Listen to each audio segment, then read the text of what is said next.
पार्थ, इस सृष्टि के प्राणियों को मृत्यु के पश्चात अपने अपने कर्मों के अनुसार पहले तो उन्हें परलोक में जाकर कुछ समय बिताना होता है, जहां वो पिछले जन्मों में किए हुए पुण्य कर्मों अथवा पाप कर्मों का फल भोगते हैं।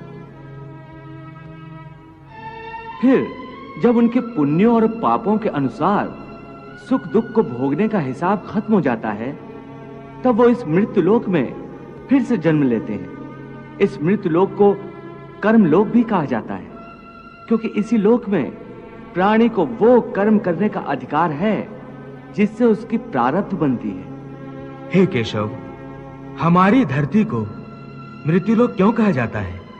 क्योंकि हे अर्जुन, केवल इसी धरती पर ही प्राणी जन्म और मृत्यु की पीड़ा सहते हैं।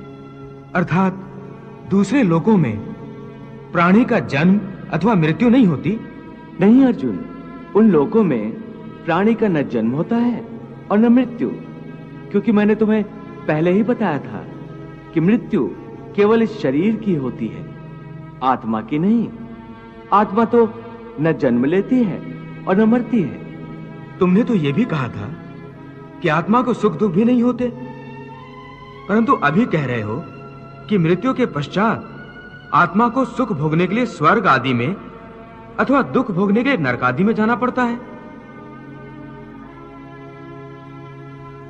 तुम्हारा मतलब यह है कि आत्मा को केवल पृथ्वी लोक पर ही सुख दुख नहीं होते, स्वर्ग अथवा नरक में आत्मा को भी सुख या दुख भोगने पड़ते हैं?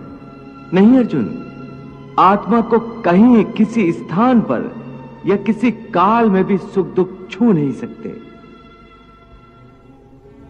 क्योंकि आत्मा तो मुझ अविनाशी परमेश्वर का ही प्रकाश रूप है। हे अर्जुन, मैं माया के अधीन नहीं, बल्कि माया मेरे अधीन है, और सुख दुख तो माया की रचना है। इसलिए जब माया मुझे अपने घेरे में नहीं ले सकती, तो माया के रचे हुए सुख या दुख मुझे कैसे छू सकते हैं?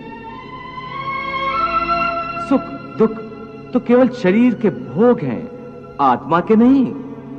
हे केशव, लगता है कि तुम मुझे शब्दों के माया जाल में भरमा रहे हो। मान लिया कि सुख दुख केवल शरीर के भोग हैं, आत्मा इनसे अलिप्त है।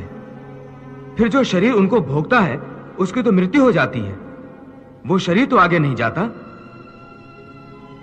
फिर स्वर्ग अथवा नरक में सुख दुख को भोगने कौन जाता है? जीव आत्मा। जीव आत्मा? हां पार्थ, जीव आत्मा। ये जीव आत्मा क्या है केशव? देखो, जब किसी की मृत्यु होती है तो असल में ये जो बाहर का स्थूल शरीर है केवल यही मरता है। इस स्थूल शरीर के अंदर जो सूक्ष्म शरीर है वो नहीं मरता।